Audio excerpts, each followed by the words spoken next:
bunicuță, din toată inima, zise Lia, bucuroasă. Eu sunt cea mai fericită prințesă din lume.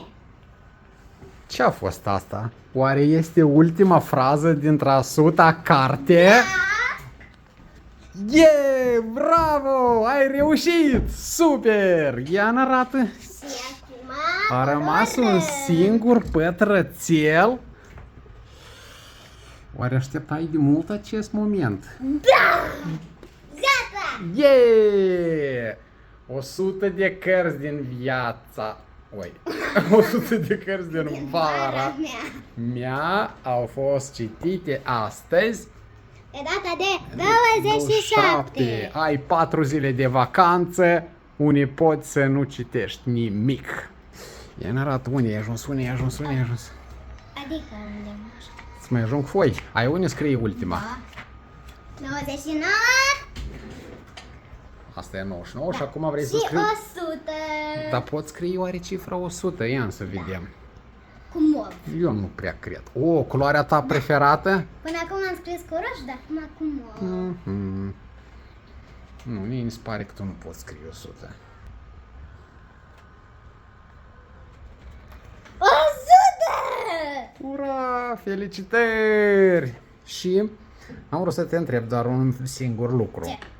Cum crezi? Aceste 100 de cărți ți-au mai adăugat niște puzzle în imaginea despre lume care se află la tine în acest calculator care îl ții pe umeri? Eu am citit numai povești, Da. nu și despre altceva, dar Mhm.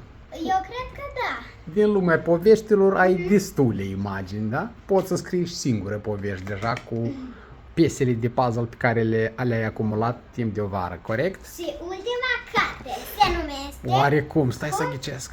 Oarecum se cheamă ceva legat cu prințese? Da. Ia-ne arată cum se numește. Cum să devii prințesă? Wow, și tu deja știi cum? Da. Felicitări!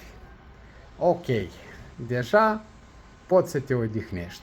De grabă este 1 septembrie! Hai, Dare, mult succes! Vara viitoare vom avea cele 1000 de cărți din viața lui Mia.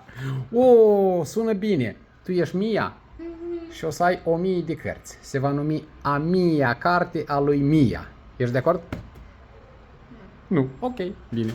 Hai, pe data viitoare. Pa, pa!